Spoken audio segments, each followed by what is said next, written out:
Please get some coffee, snacks. We have PlayStation 5s on the corner.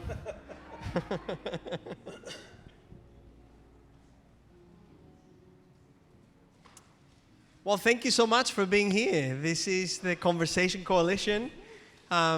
Let's give a round of applause to everyone that has helped just putting everything together, please. All the volunteers. Thank you so much. And of course, thank you to the Donaldson Fellowship that allows us to be here, host us so well. And it's just a cool space to have this conversation. Okay. Well, Conversation Coalition, you guys know that, of course, we have a Facebook, and we have a Twitter.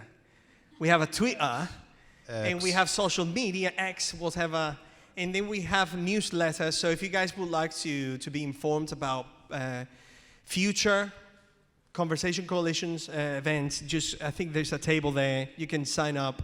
Just know that the idea and our will, whether it's actually free or we're predestined to do this, or determined to do it, we want to do this once per month, the last Thursday of each month.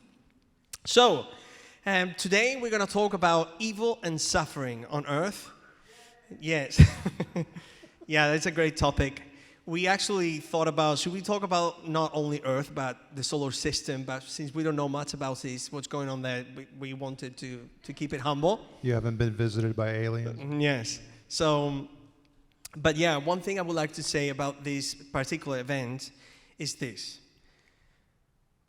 You might be going through something super difficult at this moment, you know? So we want to approach this topic and talk about it conceptually, philosophically. Hey, we hope that we get to the meat of it as people that we suffer too. We talk about this, but we really care about you.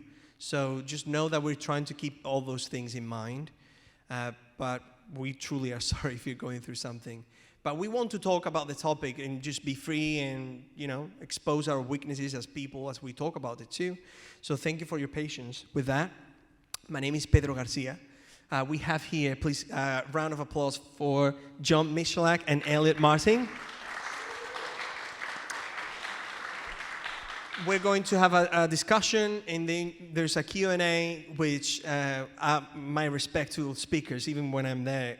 Q&A is just so fun to me. I just love, and by the way, coming to a place like this with your worldview, saying, what do these people think about this? I want to know. I don't agree with this. Oh, wow, that's a good point. That is just such a beautiful thing to do. It is just beautiful, no matter where you are. So thank you for being here. We appreciate you so much. So thank you, and let's start with the conversation. So, this wasn't prepared, but in 30 seconds, would you say something about yourself, John? Who are you? Why are you here? Who am I? That's Yes. Another topic. Say something. 30 seconds. Why am I here? Who am I? I'm a Christian. We use the word theist around here. I've been involved with various types of ministry for over 25 years. I've worked in prison ministry for about 7 years. I've pastored a church. I've done all sorts of things like that. But I've also been a writer and written a couple books. And love this kind of talk, this kind of conversation, and appreciate people coming together from all sorts of perspectives. And I especially appreciate the idea that people who have different ideas about how the world works can have a conversation that's respectful and kind. Thank you. Well, thank you, John, for being here. Elliott.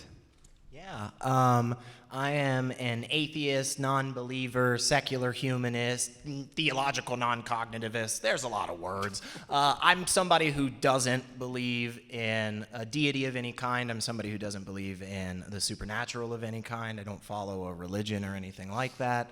I do a lot in this space. A good bit online. I'm currently the host on the longest running atheist themed call-in show in the world, The Atheist Experience. So not this coming Sunday, but I think the Sunday after. You could just call in and ask me questions directly if you want to. But yeah, I get to hang out with a lot of really wonderful people, both believers and non-believers. And just like John, I just really, really value these conversations. Good. So, yeah. Well, thank you guys for being here. let's get to it. Elliot, I'll start with you, okay? Would you give us an overview of your thinking on this topic, evil and suffering on earth? Yeah, we kind of budgeted ourselves about, 5 or 6 minutes apiece for this section, y'all, but I don't know that I need it that much.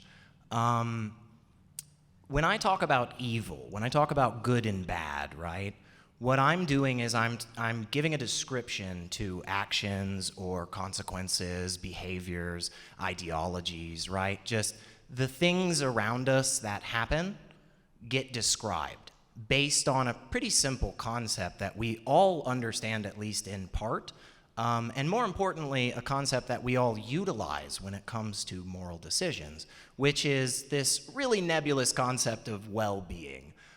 So we all use that in our systems, it seems to me. And so basically, just to make it real short, because we'll go into this further, just a simple matter of harm or benefit, pain or pleasure, right? This is stuff we've been talking about for a really long time. You accidentally stub your toe, you go, that's not as good as a situation where I didn't stub my toe, right? Evil is just an extension of that, right? It's just a continuation down that path. There's a handful of criteria that we tend to add on to it, like necessity, right? We consider something evil not when somebody hits somebody necessarily, right? Because I could give Pedro a little push here, and we wouldn't call that evil, right? But there's a severity to the badness that once it reaches that level, we go, oh my gosh, that's evil, right? So that's really where I come from when it comes to evil. When it comes to suffering, suffering is just the state of being in those bad places, right? So like suffering is you just feeling the pain from stubbing your toe. And again, these are just descriptions of the world around us. I don't believe that there is any entity or force itself that is goodness or evil. So I'm sure we'll expand on more of that. Good. Thank you so much, Elliot. What about you? I'm going to take a little longer. It's kind of my style, I guess. Certainly I've thought about this, like most of you. My books aren't about this topic per se, but there's a section in the first book that is called What's Wrong and How to Make It Right. The second book has a chapter on what you do when life doesn't turn out like you planned. Has a section on human weakness, a section on death and how we deal with mourning those we've lost. So, and I have a podcast that has some episodes. But, as much as I've thought about this, I think I've come to the place of, I think it's a mark of maturity for anyone, that where you get to a place in life where you are comfortable with the things that are clear to you and fairly comfortable with the things that aren't so clear. And I think that certainly applies to this. I think probably no matter what you believe, I think that applies. I take a pastoral approach to this as much as I do to a lot of things, and by pastoral I mean I care about human application. I care about people and how ideas apply to people's lives. So where I reviewed a lot of the Christian approaches to this and the arguments that you hear about the problem of evil and things like that, and I was reminded that they didn't really sit home for me as much as they should, and they're helpful, but some people will say that the problem of evil and suffering in God, where you could talk about them on a scriptural level. We could deal with what does the Bible say. You could talk about them on a philosophical level, which plenty of people do, but what I cling to more is the emotional level, and it's if you don't believe in God, that's one thing, but if you're wondering whether God exists, the question is how could I even love a God like that? How could I? It's an emotional thing because this is a personal thing. People going through suffering are going to take it personally, of course, and then people who see the suffering and the carnage in the world are going to take that personally too. So I look at it that way. And so let me briefly talk about an area of focus that really helps me, and it's really about my whole kind of worldview theology. Viktor Frankl was a guy who wrote a book called Man's Search for Meaning.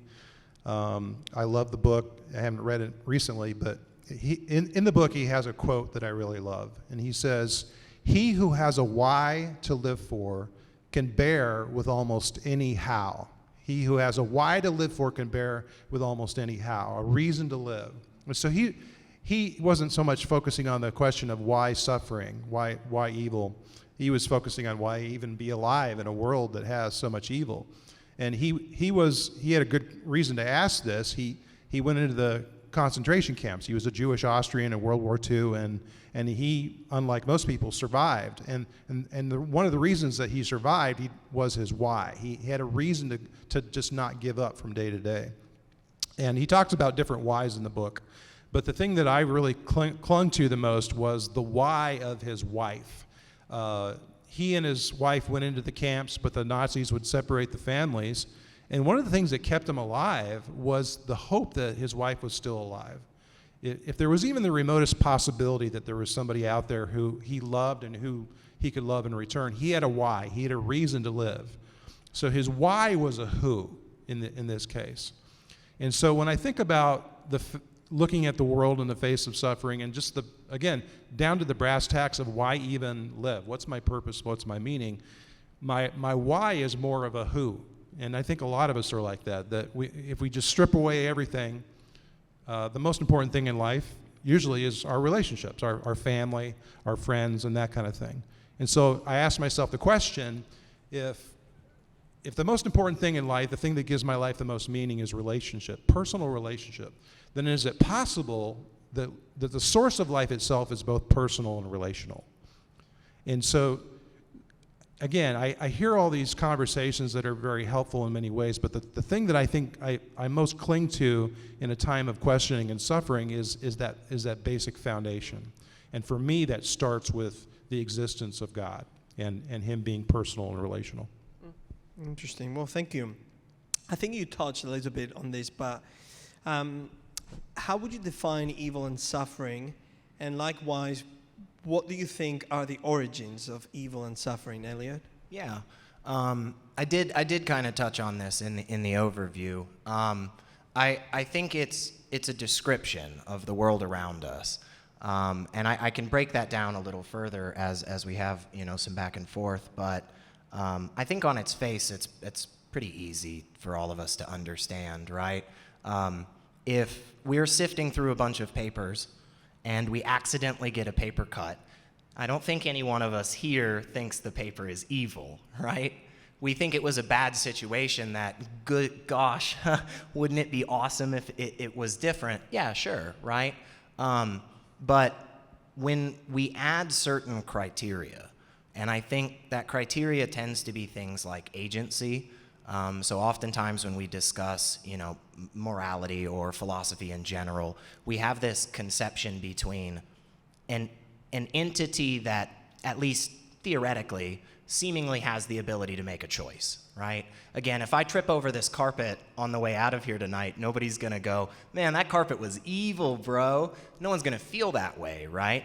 On the flip side, though, let's say one of you purposefully sticks your foot out, right, just at the last second and purposefully trip me. Well, then there's this added layer to the specific event. In both situations, I fell to the ground, right? It's even possible that in the situation where I fell because of the carpet, I got injured worse, right?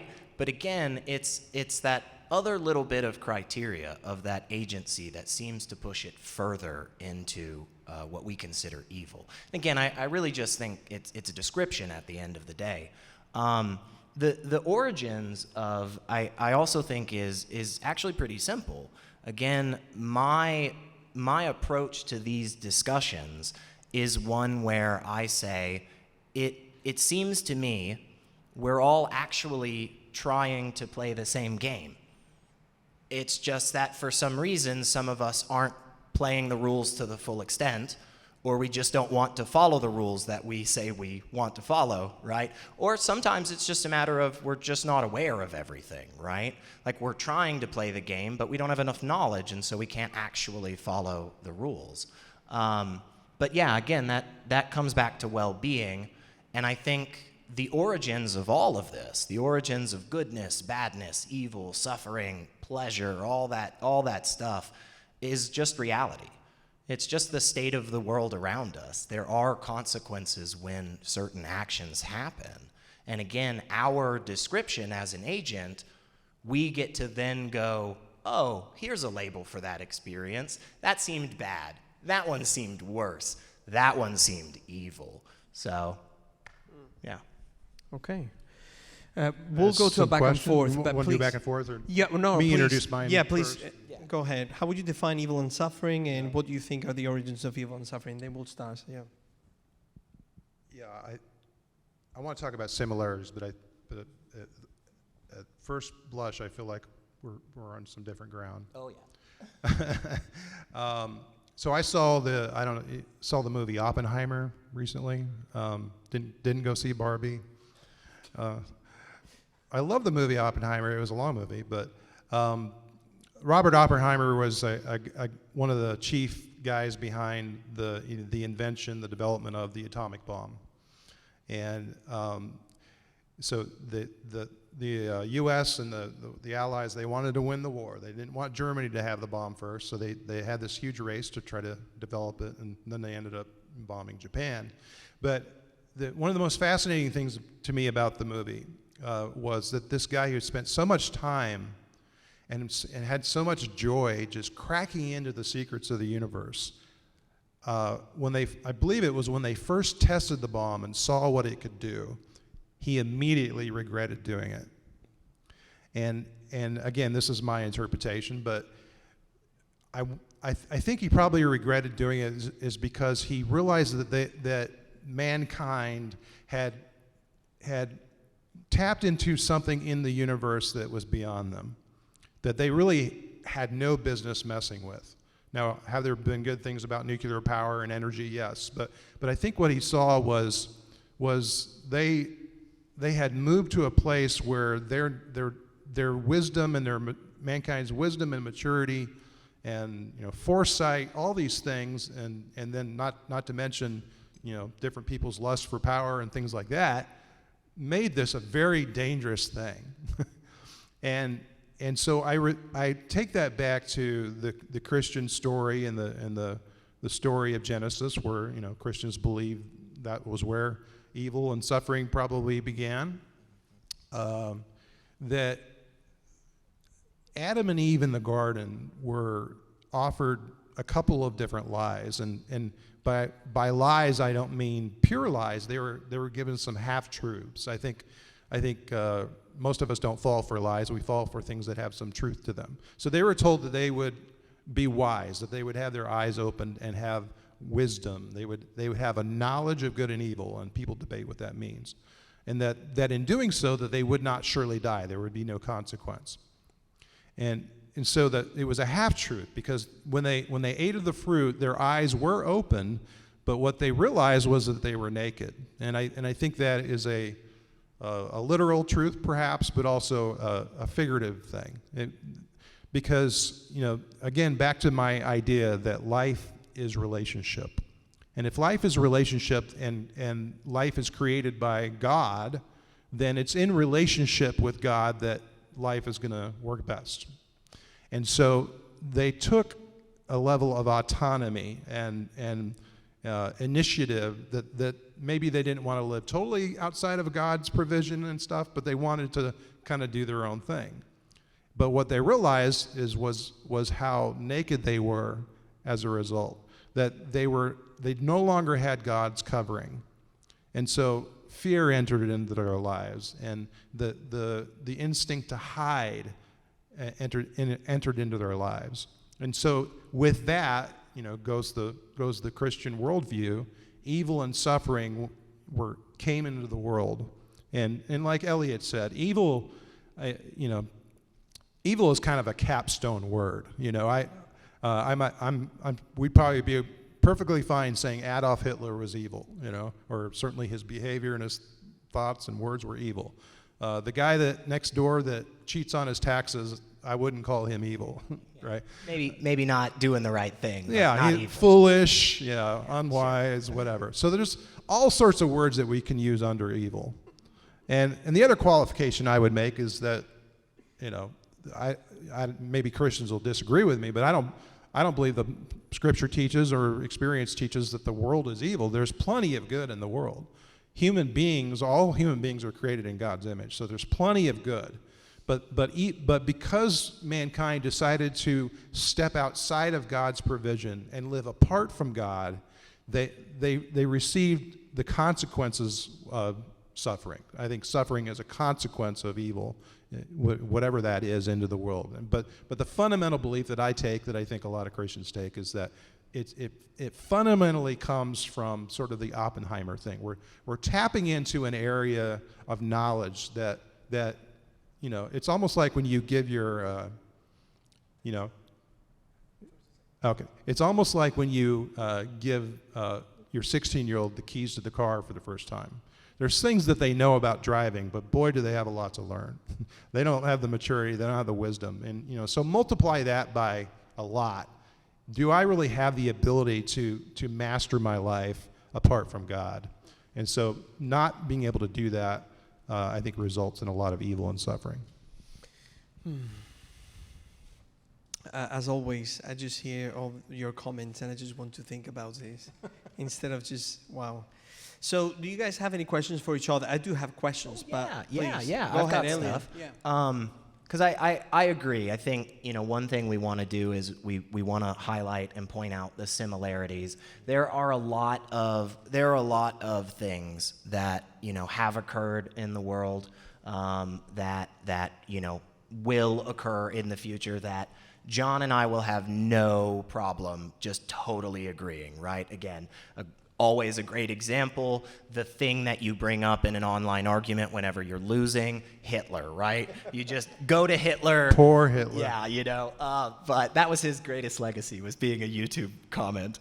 Anyway, I'm sorry, that was terrible. But point is, like, I think that fact of you come to this discussion from the complete opposite side of it, right? You come from the beginning, that's where evil comes through, whereas for me, it's like, oh, after the fact, we kind of put that label on it. We see what plays out, and then we put that description on it.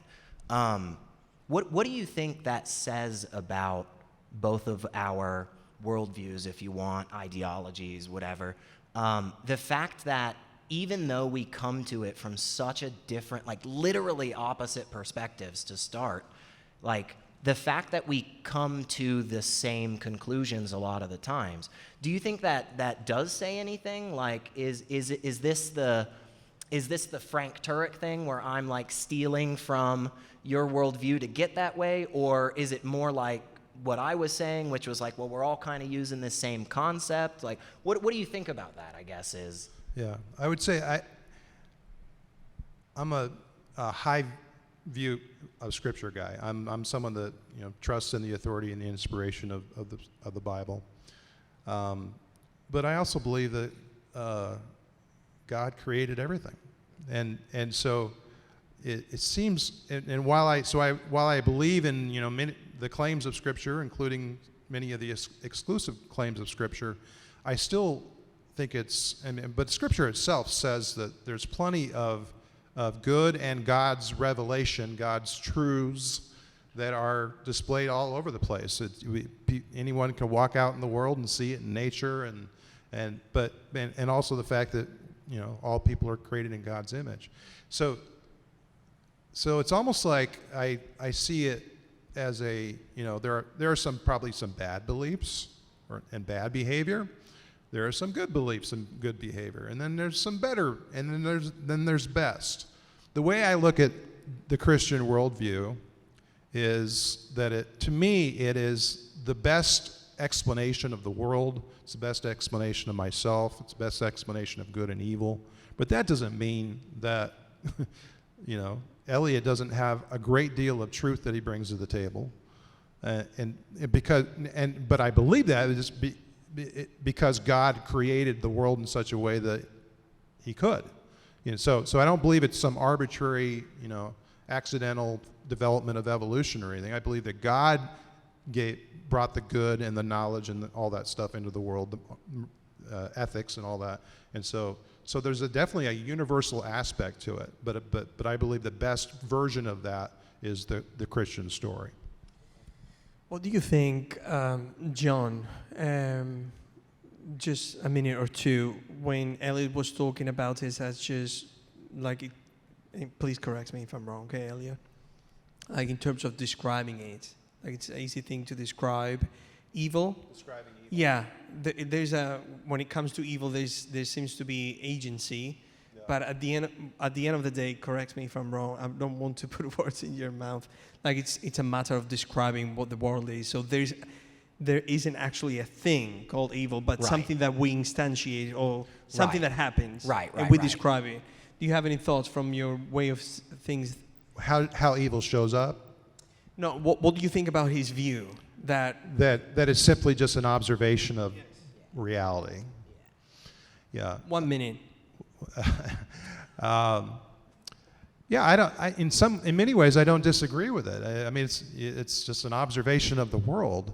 It just doesn't attach it to anything, which I don't blame him for. He doesn't believe in God.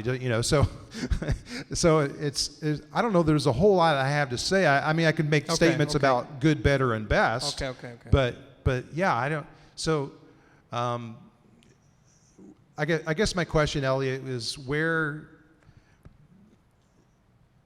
I mean, it's maybe my ignorance and not knowing you well enough. But I certainly I've gotten to know you well enough to know that I think you're a good guy, you're an ethical guy, you're a smart guy. But maybe this is even more of a personality thing for me than my faith. But I feel like I'm missing the meaning behind what you're saying, the purpose, the depth. That it's just this. It's almost like this zeros and ones and this automaton of reality. And so for me, it gets back to why be alive? Why? Yeah. I think so. Just a little brief backstory on myself. I was raised Methodist, and one of the biggest discussions that led me out of a belief in God, led me out of going to a church, was the conversation on morality. For a very long time in my life, I thought there was no answer to moral questions unless it was grounded in a deity. Funny enough, there are lots and lots of moral philosophies out there. There are lots and lots of methodologies as to how to navigate the world around us that have absolutely nothing to do with anything godlike, supernatural, nothing. It's just all the stuff that's right here. That could be virtue ethics if you want it. That could be deontology from Kant.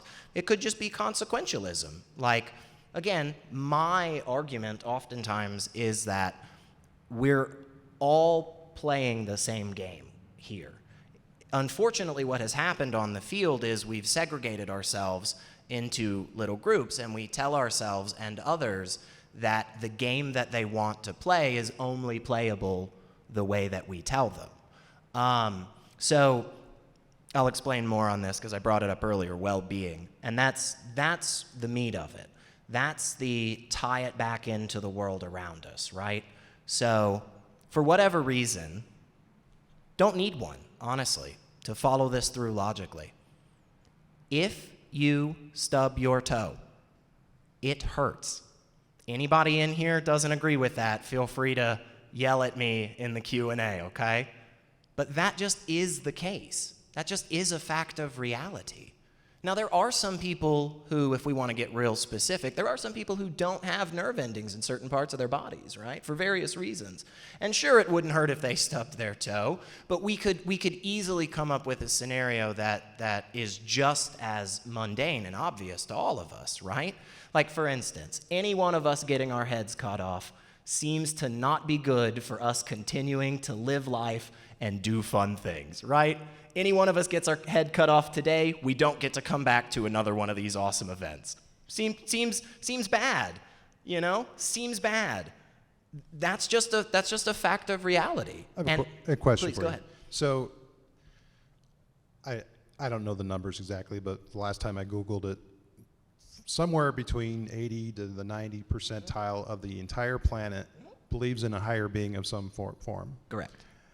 And so I hear you saying that you have a sense of purpose and meaning in your belief system, but why is the rest of the world turned to something higher than themselves? Poor methodology.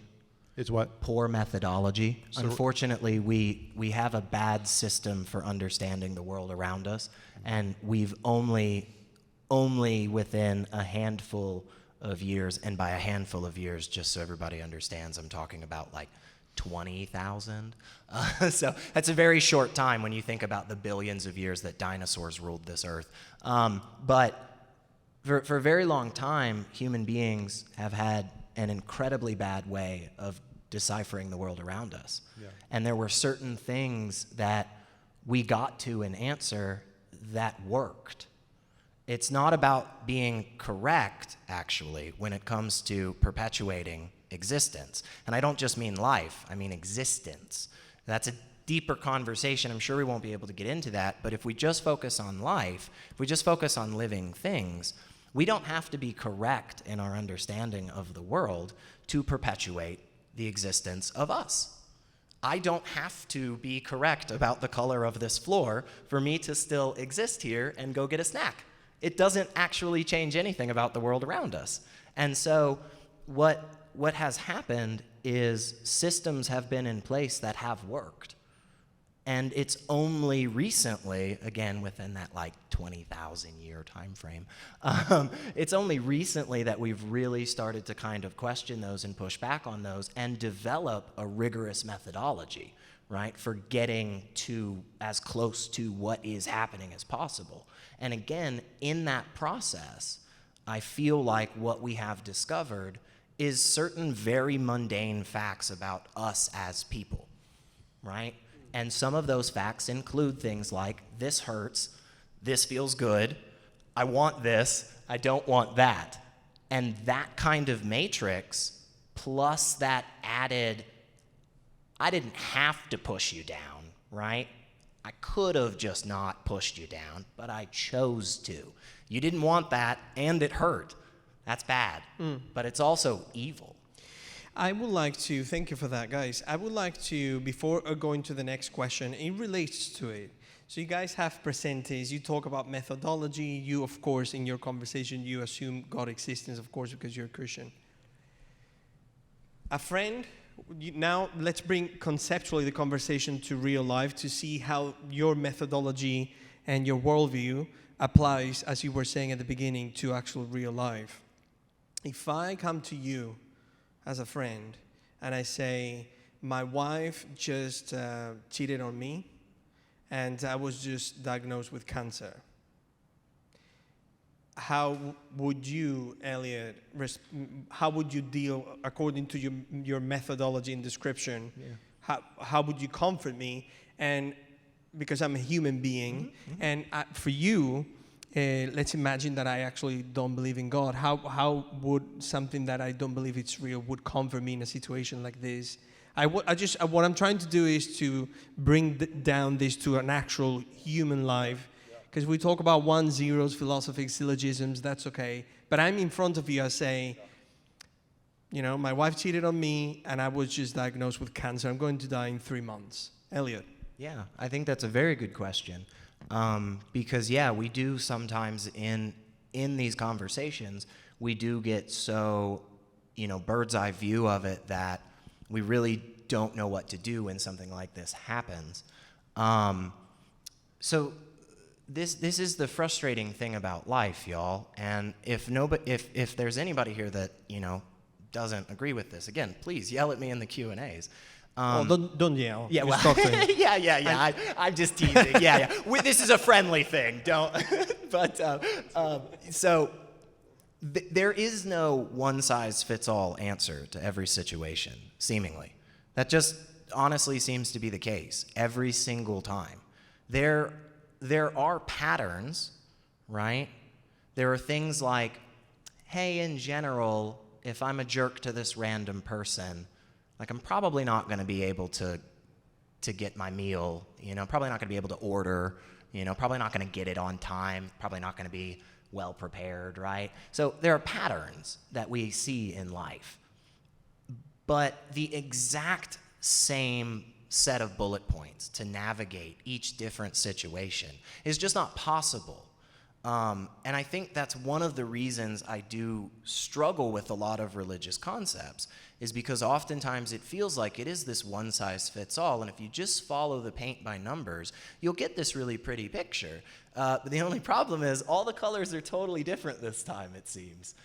So when it comes to this specific situation, or any other terrible situation that, again, wherever we start this conversation, we all agree, like, oh my gosh, my house just got hit by a tornado. Yeah, I lost my children or my parents or whatever, right? These terrible things. What we have is a pattern, and that pattern is compassion. That pattern is understanding, right? So oftentimes we find, and we've got psychological studies on this, oftentimes we find one of the most valuable things you can do when somebody is grieving is just sit with them. Just literally physically be next to them. You don't have to say anything. You don't have to do anything. You don't provide any answers. You just shut up and sit there. That is incredibly powerful. But if I say to you, Elliott,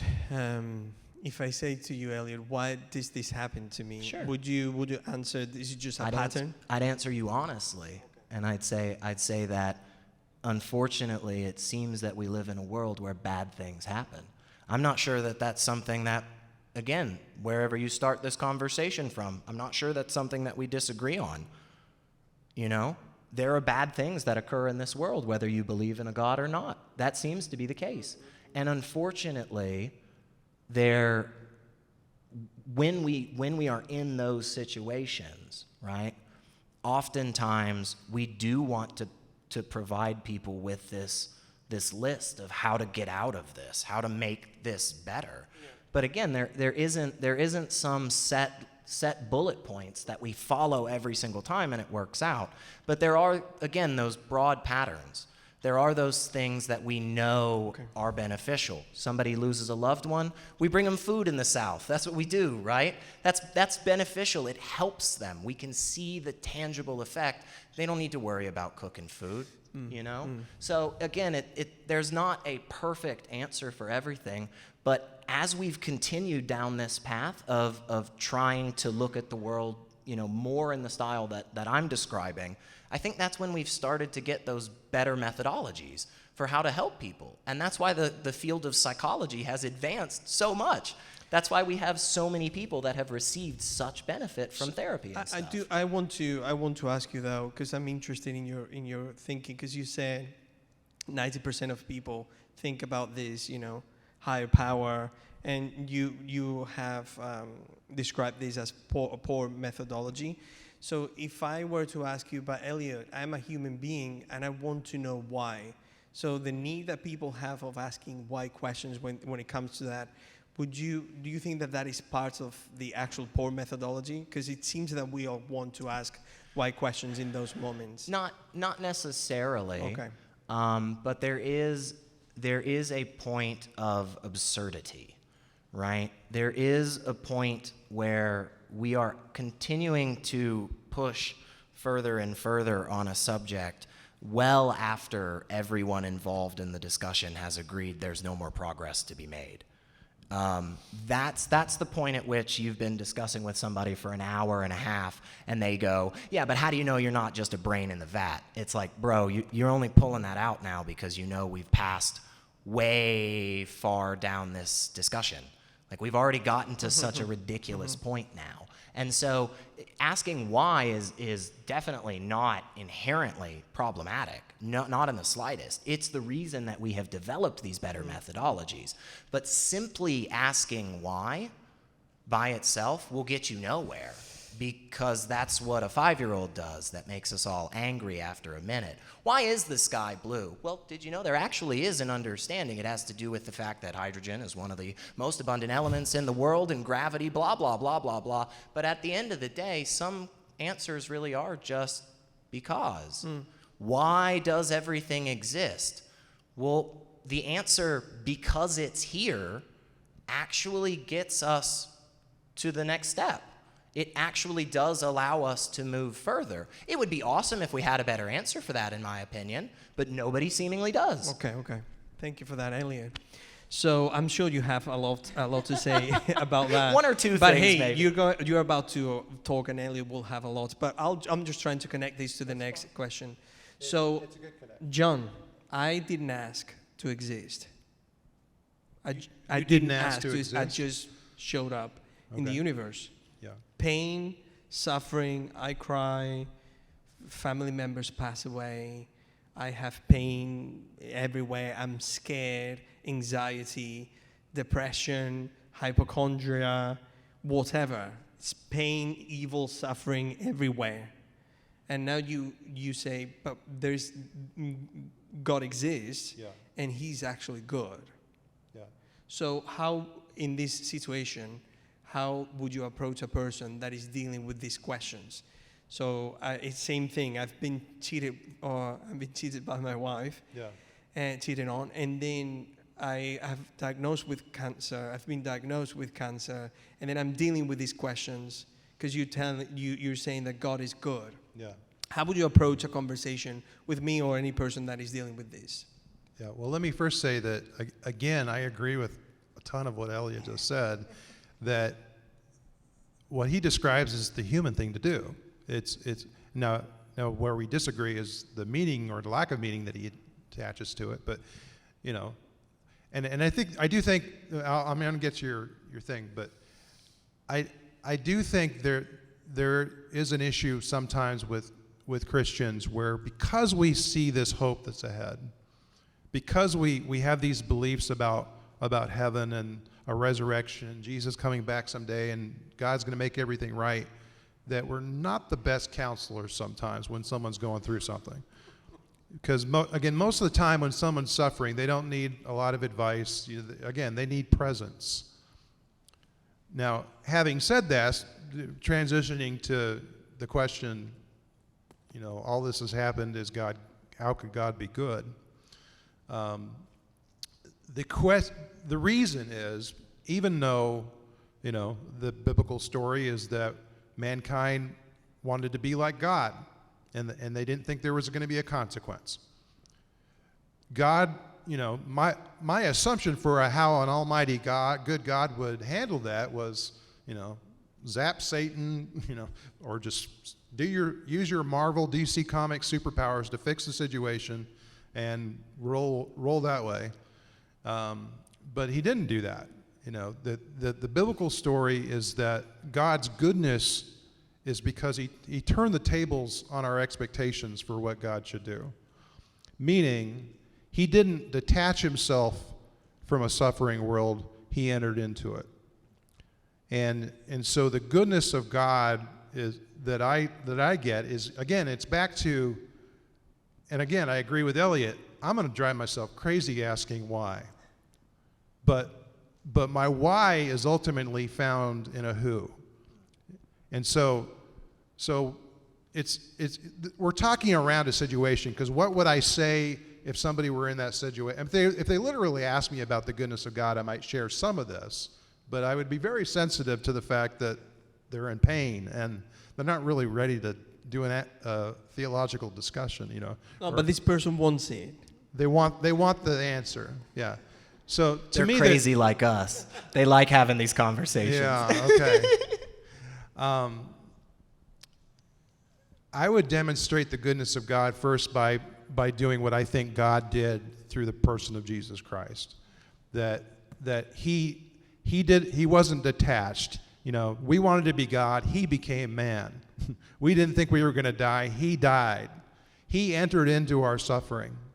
And by doing that, he became almost the best counselor. We're talking about somebody who is in pain.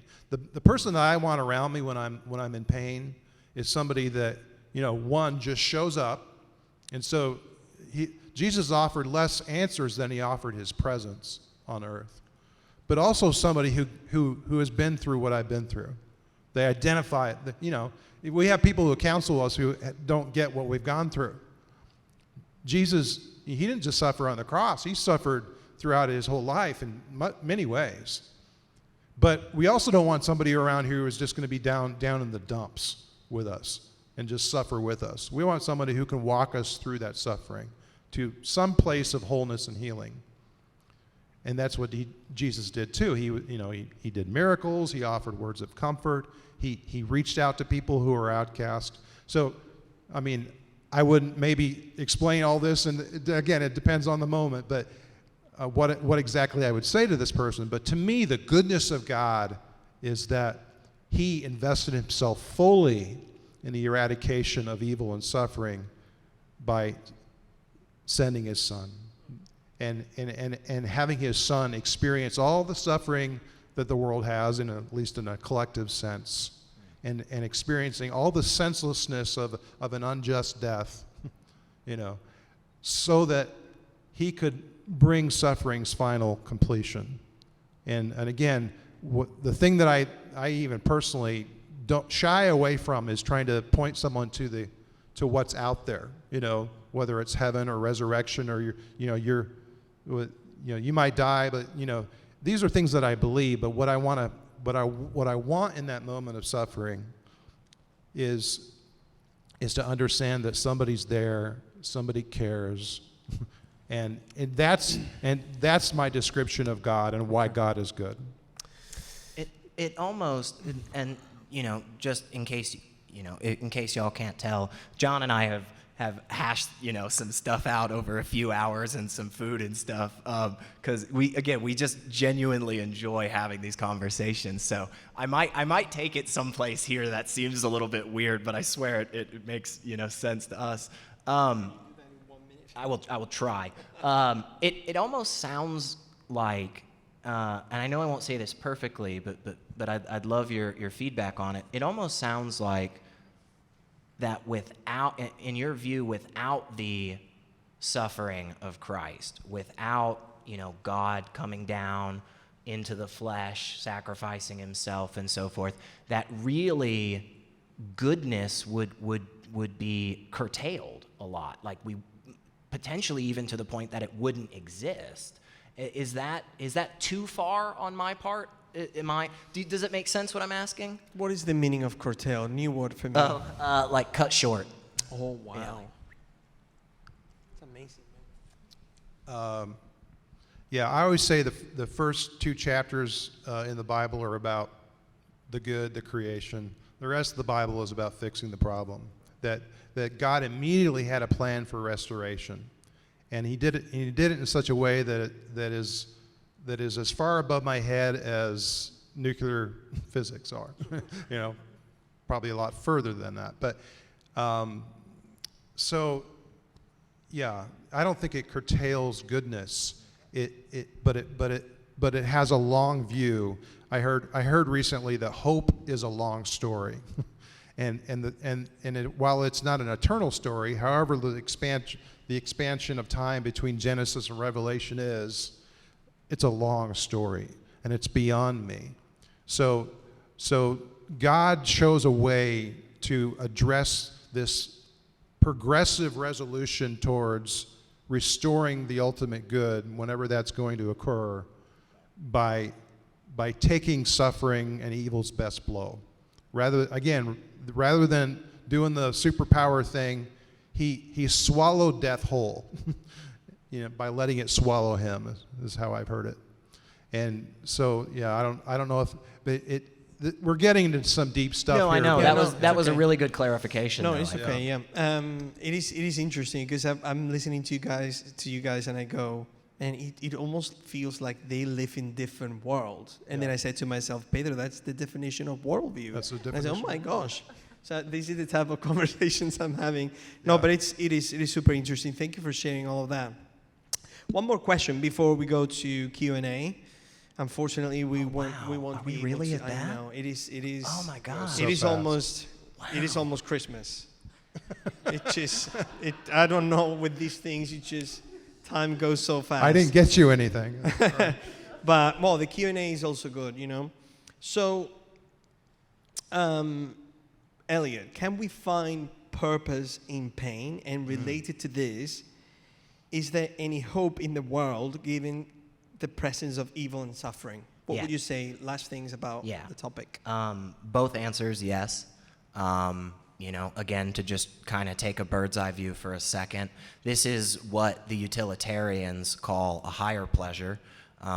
So basically, you go to the gym every day and work out, even though it kind of hurts and it kind of sucks, and you have to get up early, or you can't go out to the bar with your buddies that night, but you go to the gym every day and you deal with that pain and you push through that pain because you know there is a better outcome on the other side. Again, this is just a simple plus and minus calculus, right? The reason that we eat broccoli, yuck, is because we know all the good stuff that it does for us, right? So absolutely.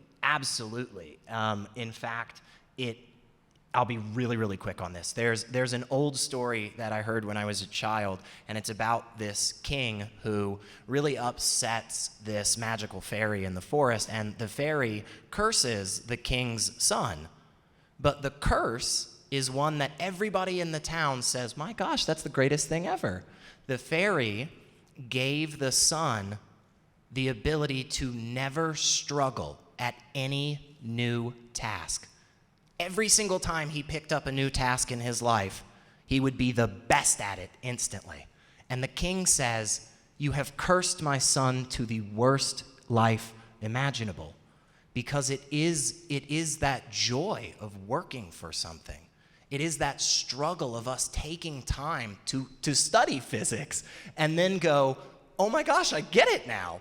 Like that is absolutely purpose in pain. That is absolutely meaning in suffering. And we all do this no matter what our worldview is. And then just on top of that, I think, is there hope in the world with all of this bad stuff, all of this evilness? Absolutely. Because it's just an extension of what I just said right there. It is a marvel of our society right now. As terrible as it is, as problematic as things are, you guys, it is a marvel that we are all in this room and not a single one of us has thrown a punch. Just 100 years ago, that is not the case. It is a phenomenal thing that every single day, more and more people around the world have access to things like clean water or just not being shot. That's phenomenal. And every single day, we get an opportunity to struggle for that better world. Again, one that we agree on despite a belief in God or not, right? And that's one of the reasons why I love doing this, because this allows us to have that opportunity where, yeah, again, John and I are coming at this from a totally different perspective, and yet we can stand shoulder to shoulder and say, my gosh, isn't it terrible that 1 in 6 children in the United States go to bed every night without food? That's terrible. Let's fix that. And we can, and we have been. We're not finished, but again, that's the higher pleasure. We will struggle a little. We know that's a fact of reality, but we can make something out of it. We can push towards a better goal, and I think we are for the most part. Let's give a round of applause to Elliott, please. Thank you, Elliott. Thank you, of course. So, same questions for you. I'll just repeat it. John, can we find purpose in pain? And related to this, is there any hope in the world given the presence of evil and suffering? Yeah. Again, plenty of ditto. There's so much that we can talk about in just basic life where we take it for granted. I would be hard pressed to think about things that are really meaningful in life that don't involve some level of difficulty, that don't require some work to maintain and prosper. So that's one. So there's plenty of purpose and pain that we can look at, here on the planet. And so where it goes deeper for me is back to the original Christian story. I've had the capacity to work with people who struggle from addictions, and so I've attended some recovery meetings, and I love the Alcoholic and Anonymous, the 12 steps. You may be familiar. The first step is I admit that I am powerless over alcohol, but you pick your pleasure, right? Pick whatever is holding you down. I admit that I am powerless over this and that my life has become unmanageable, and that I am turning to a higher power to bring myself some sense of sanity, and I am turning my life over to that God, however I define him, to do his will and live under his care. And that's sort of an encapsulation of the return to this relationship with God that I believe mankind left in the first place. So again, the hope is found in the who. But the hope is found by not living in denial of a world of suffering, including the suffering that occurs in my own life, the weakness that occurs in my own life. We can look at a lot of problems in the world that occur because we are in denial of suffering. We manage our lives to avoid the existence of suffering and evil, and so we tend to get into trouble that way. But the beauty of, for instance, something like AA is that you admit your weakness and your need, but you join others in doing so. And I really think that apart from all the doctrines that we could talk about for Christianity, believer or non-believer, there could be a whole lot more hope in the world if we join each other more, in safe places where we can be honest about our vulnerability and our need. There would be a lot less, I think, suffering in the world.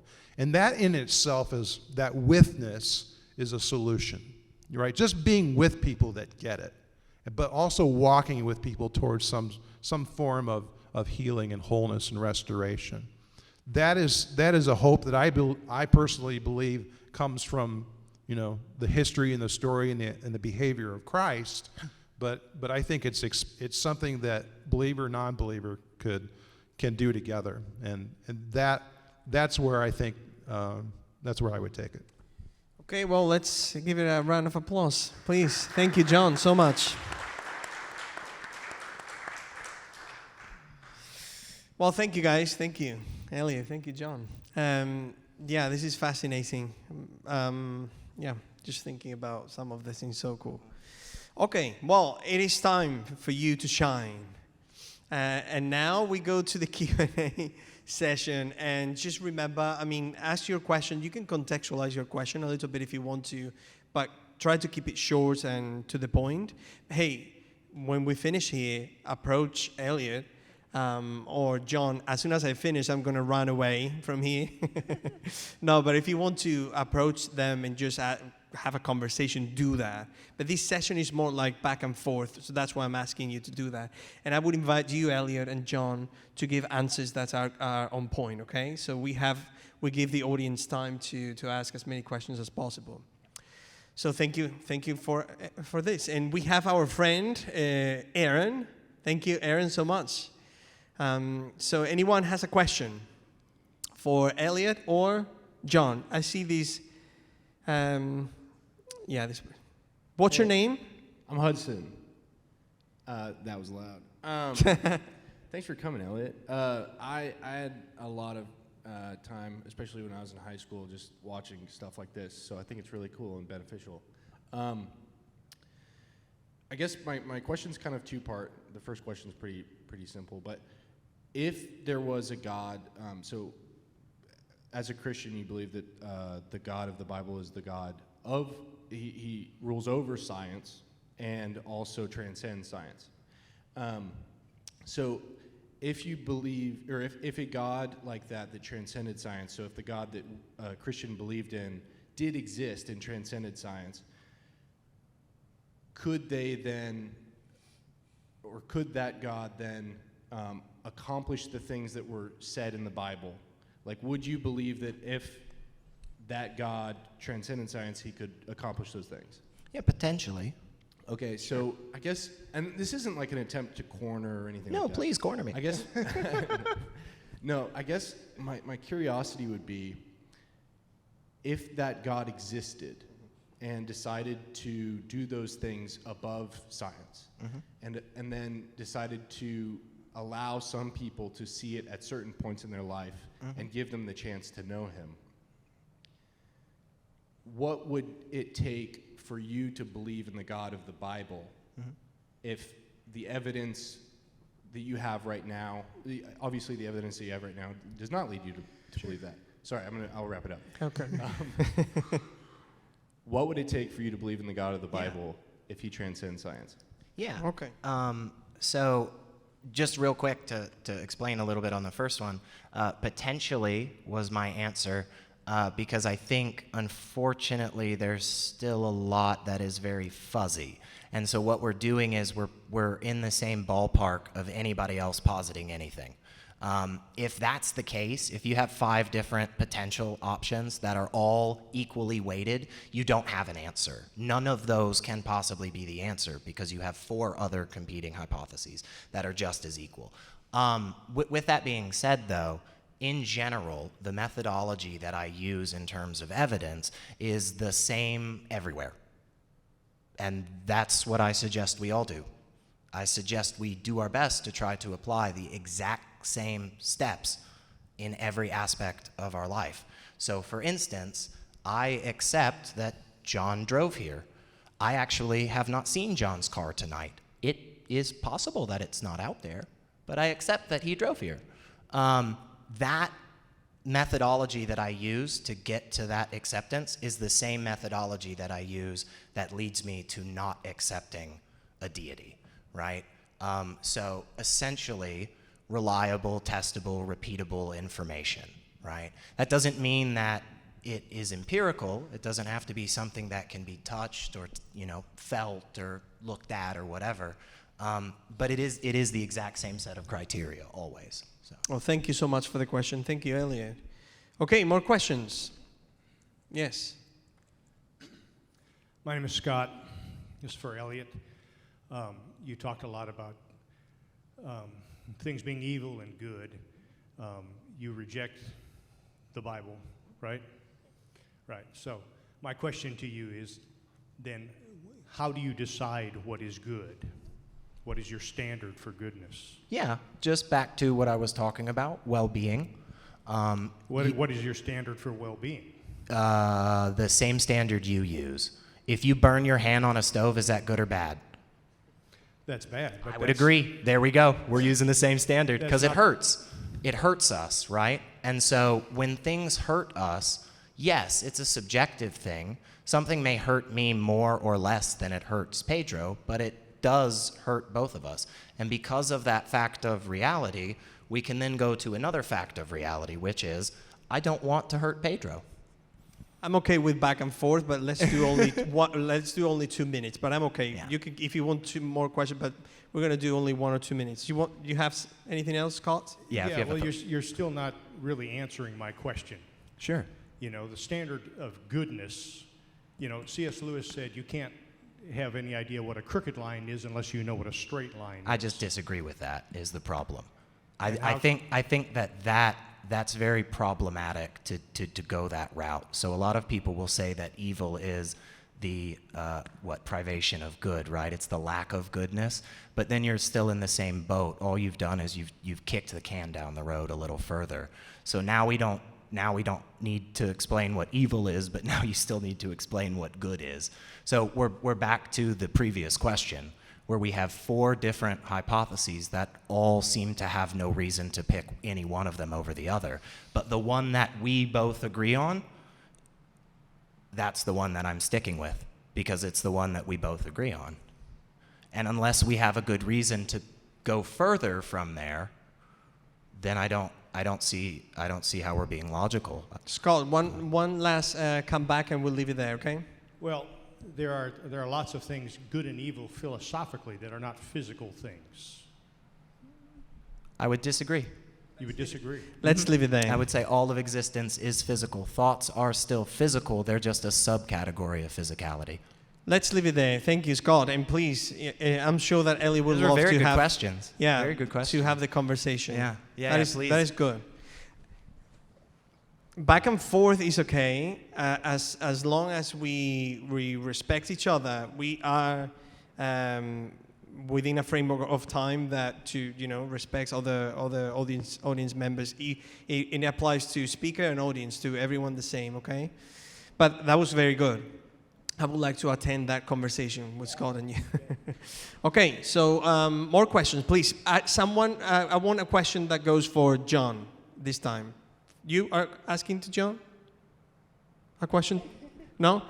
Do we have anyone that wants to ask a question? We'll go back to you, of course. A question for John, please. Hey, John. How are you? What's your name? Kelsey. Okay. So, hope, on both ends, hope seems to be the response to suffering in some capacity. Yeah. For the Christian, from the Christian perspective, how do you address someone who's hope in God because they haven't seen any evidence that God exists by the things happening in their life, if that's how they're defining it?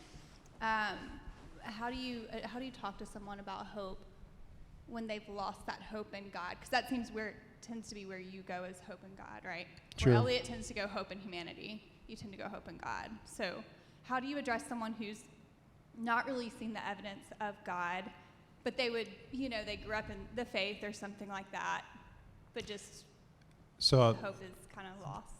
so this is someone that does or doesn't believe in God. They don't know. But they're not. They Yeah, don't know. They're just like, hey. They want a reason to hope, but they're not Yeah, sure. but this God doesn't really seem to be responding to me, or Yeah. what? Like, I don't know how to, Again, that'll depend on where they're at, I think, and what their emotional state is. If they're in a deep state of mourning, I'm probably not going to get into a lot of detail unless they really ask for it. But let's say they do, and I think all I could do is really express my own experience. Because as much as we like to think about it, people most often don't change their beliefs based on, lectures or really amazing logic, or that. I think I described it to, and again, this is how I'm going to explain it to you. I don't know that I would say it to this person exactly, but I said to Elliot, so when you go to a movie and you see all these different scenes and characters and writing, and then you walk out of the movie and go home, and someone says, "How was the movie?" And I say, "Oh, it was great," or "Oh, it was not so great," and they say, "Why?" I say, I'm not really sure. You went through this whole movie, and there's this pattern of stuff that contributed to your opinion about the movie, and so the first answer to me is almost like a counseling answer. My answer is, I hope I have a certain amount of hope in my life, but you need to have ownership over what you believe, and I really want that for you, but all I can do is tell you about the movie I've seen. You know what I mean? And either that connects or it doesn't. And that's why I think, believer, non-believer, the best thing we can do in a world that is hopeless is to just show up and join each other in such a way that, maybe you've heard the term relational capital, where I don't really trust someone who's going to speak into my life unless they've done time with me, unless they've grown to know me. And so I know lots of people that are unbelievers that I have deep relationships with, and I'm willing to hear from them. They're willing to hear from me because they know that they're for me. And so that's why I'm saying we get so hung up over the why, but to me the most immediate answer is the who. That the hope that I can offer that person in that moment is simply being there and answering whatever their questions are. So and most of the time I don't know that I would go into a real long reason of why they should believe, why they should have hope. I would simply say, this is what I would love for you. This is why I have hope. But mainly, I just want you to have hope. I'm sorry you don't. But I pray that whatever that looks like, that it shows up in your life. That's my best answer, I think. Yeah. Thank you, John. Let's go to yes. What's your name? Hello, my name is Ibrahim. Thank you for your talk. I wanted to ask a clarifying question and then a follow-up. So you mentioned that evil is determined by attaching an agency or other factors to the causing of pain, which pain in and of itself is not evil. So my follow-up question is, who arbitrates that standard? Is it individually determined? Because when you say it is what it is, the concept of evil is what is very descriptive. So does each individual arbitrate that standard themselves? Yeah, just to make sure I'm on the same page, you're saying, like earlier I basically said like pain and pleasure, kind of a general framework, good and bad general framework. We go further down that bad thing. There's a handful of extra criteria we add on. That's when we say it's evil. You're asking, how do we decide that criteria? Yeah, is it we or is it I? Yeah, good question. It's both. It's the same reason that we're not particularly confused about the words that we're using right now, right? I have my own definition for blue, just like you do, but we also have a societal one as well. And it's not to say that, any of the three are 100% capital T big truth, right? But we get better and better as I go up to John and I go, hey man, what do you see here? And he goes, it looks like a square. And I go, cool, what color is it? And he goes, well, it's not red, but it's not purple either. Maybe it's blue. And then somebody else comes along and they give their thoughts and opinions, and then we adjust what we as a collective understand what blue is. So it's both. It's both in that situation. We have individuals that will make that description for themselves, but we also have one in society where it seems like everybody agrees. It's not to say it's right just because everybody agrees, but we just seem to find ourselves in a world where that's the case. Yeah, follow follow up. up Short real one, quick, yeah. please. Oh, it was going to be a long one. Try your best to make it as succinct as possible. So my follow-up would be that, does that mean that you're also then being subservient to this higher standard? There's a selfish standard of morality that you establish for yourself, but as a condition for existing in society, there's this communal higher standard which you must accept to exist. So, A, not necessarily, and B, even if I agreed more with the kind of thrust of what I think you're asking, subservient definitely isn't the word that I would use, because subservience is a conscious action, seemingly. We don't use subservience to describe the way that trees drop their leaves in the fall. It's not that they're serving the winter, it's that they're following, they're following through with certain actions that have occurred, right? The sun just doesn't shine as much, so they don't have the ability to keep as much leaves, right? It's colder, so the extremities of the living organism just receive that cold quicker and more substantially. And so actions then follow. And so I would say that we're very much in a similar pattern where, because after a long time of a bunch of people speaking a lot of different words, we've all kind of decided this is what a car is. And it doesn't mean that that's everything to a car, right? There can be variation, absolutely. But because that's the case, right, that's why the officer can give us a speeding ticket, is because we have a general understanding of what car is. But we don't always have to adhere to it 100%, right? You can have certain things that I may say, hey, that's not really a car, But then this person goes, no, it totally is. And it does actually adhere to all of the criteria that we generally think of as car, but just me personally, for whatever reason, I have an extra criteria or less criteria. So it's a combination of the two. And again, it's something that we find in every aspect of our lives. If we sit down right now and really try to hash out a good definition for a chair, we're both going to get very frustrated very quickly, right? And so it's because of the fact that we both have that individual thing that does just live and die with me, but then we also have that collective thing that is something that's more than just you and me, but isn't just about history. Like, yes, this is traditionally a chair, but as we've continued to experience the world around us and we understand more, we update our information.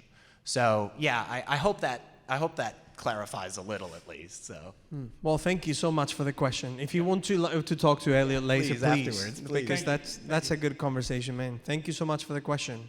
Okay, we have, let's see. Oh, it's almost Christmas. We have 8 minutes, but so this is time for more questions. Please. yeah, please. Anyone else would like to ask a question? There. We have oh no, someone was scratching his head. Oh, there. That's a real hand.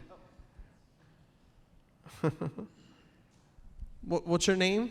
Krista, Krista. I have a question about suffering, one for each person.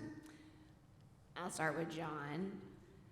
As a Christian, you believe in God, you put your hope in Him, so when bad things happen, when you're talking to a Christian who feels like they've prayed, they haven't heard from God, they're going through a difficult time in life, and He has really disappointed them because He has not answered their prayers, or at least not the way they wanted or hoped, and they are left heartbroken that God does not seem to be active in helping them in life. And then for Elliot, as an atheist, you don't believe in God or have hope there. So I'm curious, when you go through suffering or hard times, do you have hope in anything or anyone, or how do you get through those challenges and navigate life when it gets difficult? Thank you, Krista, so much. John.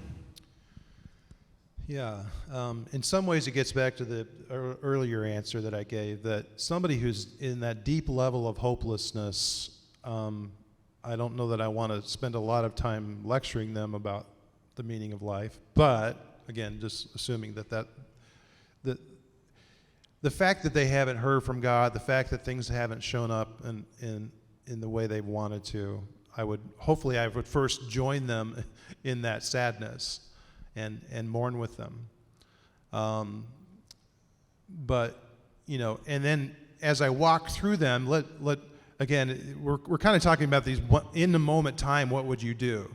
Hopefully I would be in a relationship with that person where over time they might be in a place where they could talk about the broader picture. And so, I believe the biblical story talks about different sources of suffering and different engagements and lack of engagements by God. And the fact that a lot of the suffering that happens is beyond us. And we have the suffering of choice and consequence, but why doesn't God respond to certain prayers, or why don't I feel Him in my life? It's a very personal question, and so to offer a universal answer for that personal question can be difficult. But I think it would be helpful, to talk about, again, let's say she's in a little bit of a better place and can kind of talk about some of these things. Just to say that I would describe suffering, that I believe had a beginning as sort of tapping a huge boulder that rolls down a hill. And let's say this mountain is millions or billions of miles long. It spans the scope of history. And the further it goes down the mountain, the more debris it picks up. And so a lot of the suffering that we witness and a lot of is God allowing this boulder to roll down this hill for a greater purpose. And so there could be hurricanes, fire, violence, whatever. And so why God does or doesn't engage at any certain time is something that I don't know. But what I would encourage her to do is to focus on what is clear about God in her life. You're in a place of suffering now and questioning now, but there have been times in the past where you've had a lot of clarity about God's goodness. Because in any relationship, I think I want to lean more on what's clear about a person than what's mysterious. There's things that are very mysterious about my wife that I'm never going to get, right? And vice versa. But our bond is seated in what's clear about each other, and that holds us together when the mysterious stuff shows up. So in a time like that, I could see where I would encourage her to rest on the stuff that she's clear about when it comes to God. Okay, thank you, John. Thank you, Krista. Elliot, Yeah. Krista's question. Yeah. Before I touch your question, I just want to point out something that I think John and I very much agree on, and it's really, really worth mentioning this. You've heard him say multiple times, yes, I get the scenario, there's this person suffering, there's this person deep in the throes of grief. This is not the time to be proselytizing his view. And I feel very much the same way as a non-believer. And unfortunately, there are people on, every little, niche of this discussion that do take those terrible, tragic events in life and use them as a way to, prey on people, and they take advantage of people in those vulnerable situations. And so I just wanted to echo what John was saying, because I think that is so correct and so spot on. That is the time for us to be humans. That is not the time for us to push our ideologies or worldviews, right? You would apply that to yourself too. That's Absolutely, what you mean, that's right? what I'm saying. Like 100%. Yeah, If somebody comes up to me that is suffering, is grieving, this is not the time for me to go, say, ha, this ha, is why there's ha, no ha, God. yeah, God let you down. Like, no, of But course what not. I did add though was that I do think her question is part of her need. Yeah. And so love and care is usually about timing. Absolutely. And so I think providing that person an answer is still helpful. Yes, but there's at the right time. there's a malicious way that it can be done, It and I can. think that is the thing you and I solidly agree. That's bad, right? But to answer the question, I'll be really specific, and then I'll be really broad. Okay. So for instance, there's a song by the Detroit Spinners called "Rubber Band Man." And it is one of my absolute most favorite songs in the world. No matter where I am, no matter how quiet or loud this song is, if I hear that bass come in, I get up and I dance, and I'm happy. So that's one thing that I do. I also really love to cook. Shepherd's pie is one of my most favorite things to cook. Yeah, woo! Got an Irish person here. So I do activities like that. I do things like this, So that's the really, really specific to me thing. You may not be a fan of that type of music. You may not really enjoy that TV show or movie. That's fine. The real broad stuff is the stuff I've been talking about throughout the whole night. There's methodologies that exist in this world that we have gotten better and better at understanding the reliable outcomes of. And for instance, it just really seems to be the case. Doesn't matter what your worldview is, doesn't matter where you live or what time period, but if the way that you deal with a tragedy is by avoiding the problem and pounding back shots of Jack Daniels every second you're awake, surprisingly, that doesn't seem to lead to outcomes that we want. Whereas there are things out there, for instance, just a secular therapist. There are methodologies out there that we have shown consistently get us to those better outcomes that we're going for. Right? And even if we say, hey, maybe we don't have a good standard of what's a better outcome or what's a worse outcome on the broad scale, that's when it goes back to being specific. Because when applying these broad understandings of the world around us in these specific situations, again, the individual who says, this is the outcome I'm wanting, is more likely to get that outcome. And that just generally seems to be good in all of our viewpoints. That seems to be something that we agree on no matter where we start in the conversation. So again, like for me personally, I have some buddies that I hit up online and we chat, while we vent about stuff. Or I've got some TV shows or some music that I can just, blast on the ride home. I'm gonna listen to Led Zeppelin the entire way home. Not even kidding. I've already decided it. So that's gonna make me super happy. But for you, maybe it's going on a walk with your dog. you know? Maybe it's just sitting out in the backyard for a few minutes and looking at squirrels. But again, that falls back into those broader understandings and methodologies that we've gotten better and better at. So